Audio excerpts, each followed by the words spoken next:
Assalamualaikum warahmatullahi wabarakatuh teman-teman. Apa kabar teman-teman hari ini?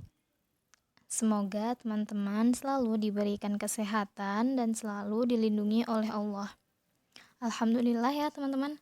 Hari ini kita dapat berjumpa kembali dalam sentra bahasa. Tema yang akan kita bahas masih tentang ciptaan Allah dengan subtema manusia. Dan topik yang dibahas adalah hak dan kewajiban.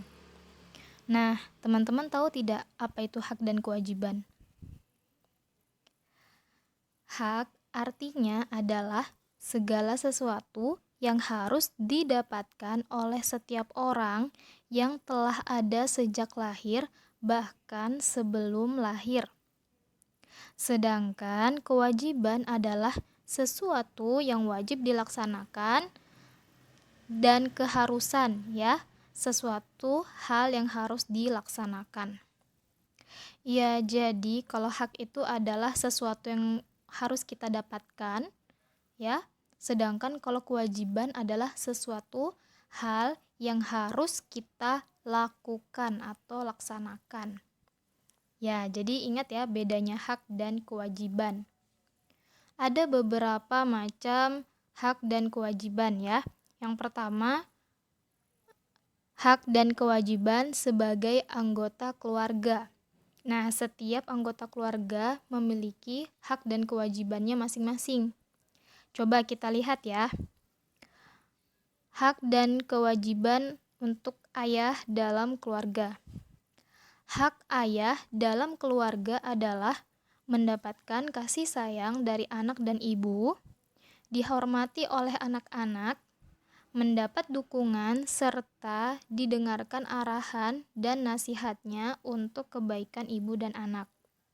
Itu hak ayah.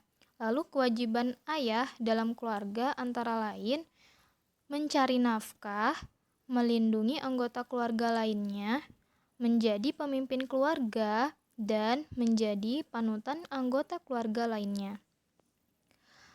Lalu, hak dan kewajiban untuk ibu dalam anggota keluarga.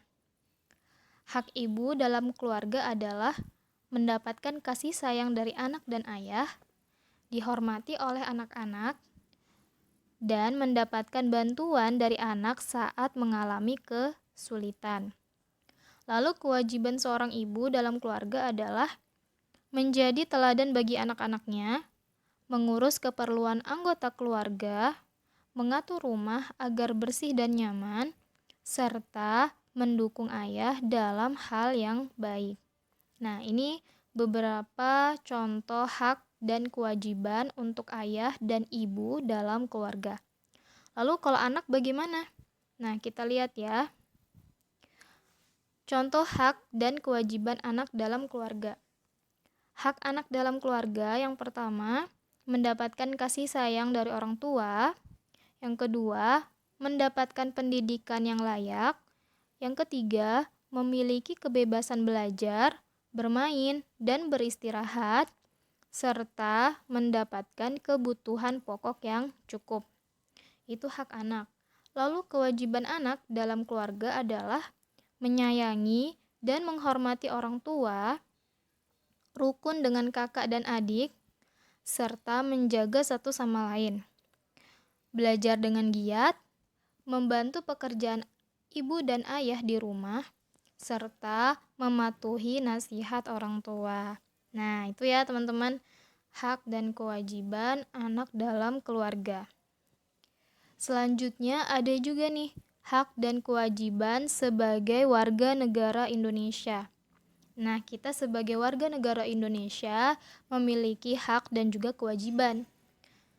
Hak sebagai warga negara Indonesia itu diatur dalam undang-undang ya teman-teman. Nah, ini ada satu contoh pasal yang Bu Sukma ambil, yaitu pasal 28C ayat 1. Isinya itu adalah hak untuk mengembangkan diri dan melalui pemenuhan kebutuhan dasarnya dan berhak mendapat pendidikan, ilmu pengetahuan dan teknologi, seni dan budaya demi meningkatkan kualitas hidupnya, demi kesejahteraan hidup manusia. Ya, jadi ini salah satu contoh hak warga negara Indonesia, hak kita sebagai warga negara Indonesia ya. Jadi kita punya hak untuk mendapatkan pendidikan, kita punya hak untuk mendapatkan ilmu pengetahuan, teknologi, seni budaya ya. Nah, kita punya hak untuk mengembangkan diri kita.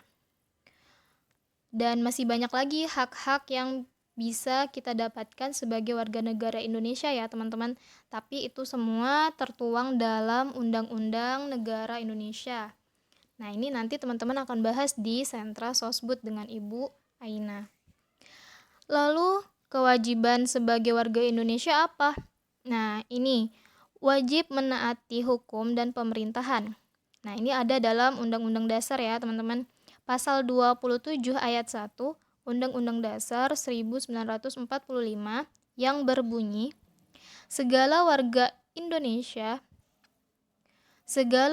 negara bersamaan kedudukannya di dalam hukum dan pemerintahan dan wajib menjunjung hukum dan pemerintahan itu dengan tidak ada kecualinya.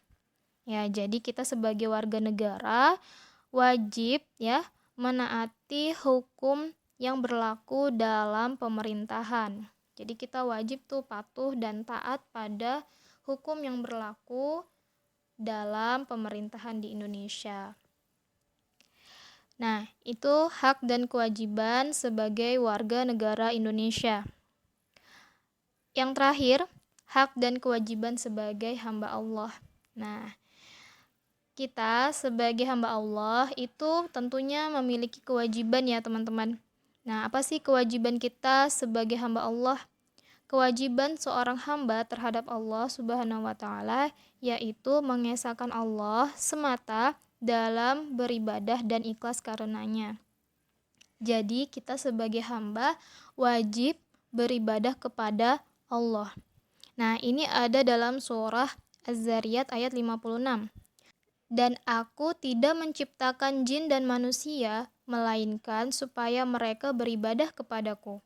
Nah, ini di dalam Al-Quran ada ya teman-teman. Jadi perintah Allah adalah kita sebagai makhluk, sebagai manusia, itu wajib beribadah kepada Allah. Nah, itu kewajiban kita sebagai seorang hamba. Lalu, gimana haknya? Nah, sedangkan untuk hak seorang hamba, nah Rasulullah mengajarkan kepada umatnya untuk melakukan kewajiban karena Allah akan memberikan hak yang muncul karenanya. Nah, jadi kalau kita melakukan kewajiban, tentunya nanti Allah akan balas itu dengan kebaikan lain. Nah, itu hak kita. Hak kita mendapatkan apa yang telah kita lakukan. Jadi, kita harus melakukan kewajiban dulu nih, supaya kita bisa mendapatkan hak kita. Kita tidak boleh menuntut hak kita pada Allah ya, teman-teman. Ya, seperti itu. Jadi itulah tadi hak dan kewajiban. Untuk lebih lengkapnya nanti teman-teman akan mempelajari di sentra Sosbud dengan Bu Aina. Oke, sekarang kita masuk ke materi sentra bahasa ya, teman-teman. Kali ini kita akan masuk ke materi cerita pendek. Nah, apa itu cerita pendek? Cerita pendek atau cerpen adalah jenis karya sastra yang menceritakan sebuah kisah dalam tulisan yang pendek. Nah, jadi cerpen ini cerita tapi dia pendek teman-teman, ya, tidak panjang. Biasanya kita bisa membacanya hanya dalam satu kali duduk. Nah, jadi kalau kita sekali duduk kita baca tuh biasanya bisa minimal 1 halaman atau 2 halaman, ya. Bisa lebih. Nah, tapi dia tidak terlalu panjang. Ada 7 unsur intrinsik dalam cerpen. Yang pertama, tema. Lalu yang kedua, tokoh dan penokohan. Nah, tokoh ini orangnya ya. Sifatnya gimana? Protagonis, antagonis, atau tritagonis. Protagonis itu tokoh yang baik, antagonis itu tokoh yang jahat, dan tritagonis itu tokoh yang berada di pertengahan. Jadi dia tidak jahat dan juga tidak baik. Nah, dia ada di pertengahan. Lalu yang selanjutnya penokohan atau watak. Nah, wataknya ini keras kepala, penakut, pemberani, atau pemalu, ya. Lalu yang ketiga Unsur intrinsiknya yaitu alur. Alur itu jalan cerita. Ada alur maju, ada alur mundur. Kalau alur maju itu jalan cerita yang urut dari awal sampai akhir. Kalau alur mundur, jalan cerita yang tidak urut, ceritanya kembali ke masa lalu. Lalu yang keempat ada latar. Nah, latar ini waktu, tempat, dan suasana. Yang kelima, sudut pandang. Nah, sudut pandang ini ada orang pertama, aku atau saya, lalu orang kedua, dia, dan orang ketiga menyebutkan nama orang. Nah, ini biasanya sudut pandang ini adalah tokohnya itu sebagai siapa. Nah, dia sebagai aku, menceritakan aku atau menceritakan dirinya sendiri, atau dia menceritakan orang lain, biasanya menyebutkan nama orang. Nah, itu sudut pandang. Nanti bisa kita lihat ya contohnya. Lalu yang keenam, gaya bahasa. Dan yang ketujuh adalah amanat, pelajaran yang dapat diambil dari cerita itu. Nah, itu ya teman-teman, 7 unsur intrinsik dalam cerita pendek.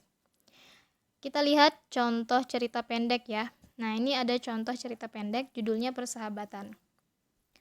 Hari ini hujan deras datang seharian lamanya. Aku melihat keluar jendela dan menyaksikan genangan air mulai terbentuk dengan cukup tinggi. Kulihat ayah dan ibu sudah mulai membereskan barang-barang dan mengangkatnya satu sama lain dengan posisi menumpuk. Hal ini sudah biasa terjadi di lingkungan tempat tinggalku. Setiap hujan datang, kami sudah tahu untuk mempersiapkan diri dari datangnya banjir. Sesekali ayah juga ikut memeriksa ketinggian air di luar rumah melalui jendela. Kemudian ayah berkata, "Bahaya ini. Jika hujan masih terus deras seperti ini, sebentar lagi pasti air masuk ke dalam rumah." Aku melihat wajah ayah lebih khawatir dari biasanya. Perasaanku menjadi tidak tenang.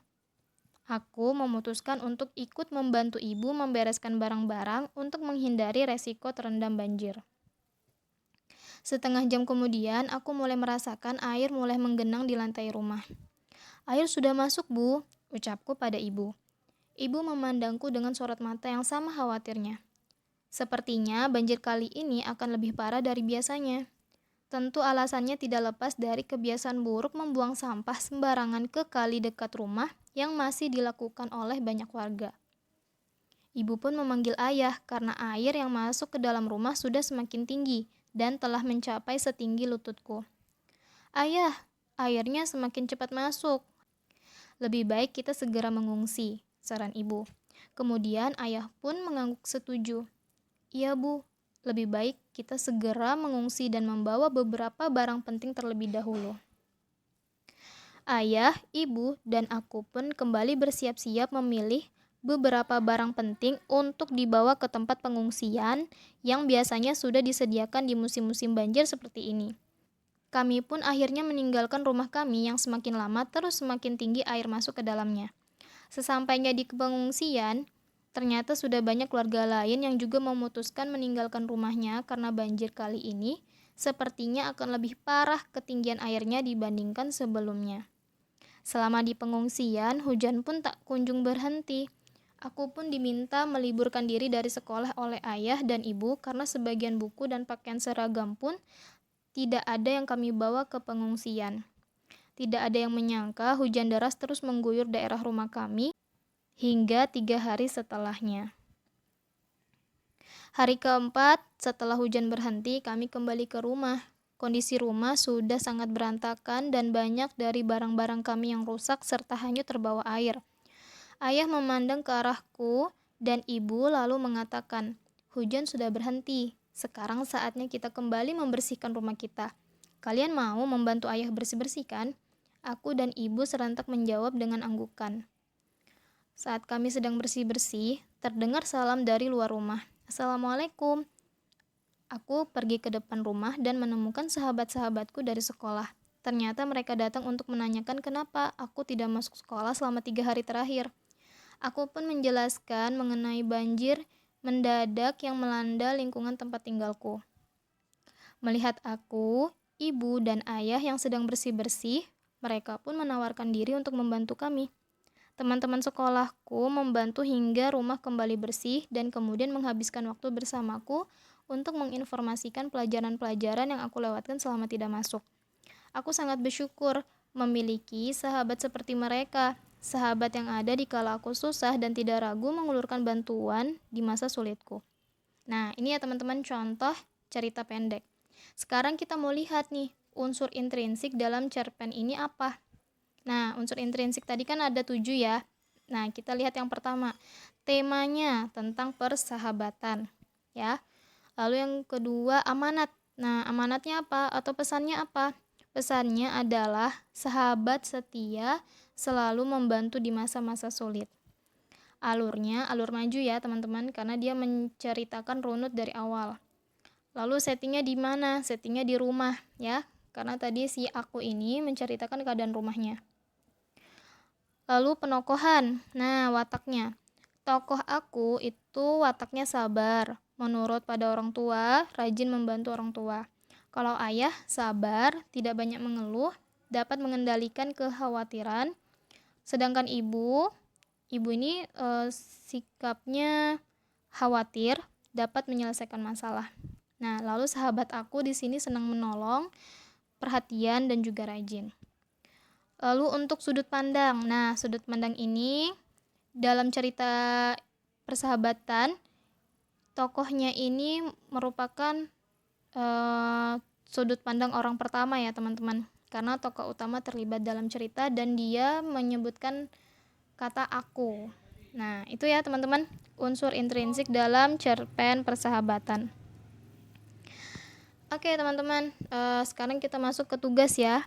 Tugasnya hari ini adalah teman-teman cari dan tulis kembali satu contoh cerita pendek di buku atau di internet. Jadi teman-teman bisa cari di buku atau cari di internet ya. Tulis satu contoh cerita pendek. Nah, lalu yang kedua, tulis unsur-unsur intrinsik yang ada dalam cerita pendek tersebut. Nah, jadi teman-teman bisa tulis temanya tentang apa, terus amanatnya apa, tokohnya siapa saja, watak tokohnya seperti apa, latarnya di mana, alurnya apa. Nah, teman-teman bisa tuliskan ya. Nanti teman-teman hias semenarik mungkin hasil karya teman-teman. Oke? Oke, alhamdulillah Ibu rasa cukup untuk materi hari ini. Semoga teman-teman diberikan kemudahan untuk menyelesaikan pekerjaan hari ini. Busuk tutup. Billahi taufiq wal hidayah. Assalamualaikum warahmatullahi wabarakatuh.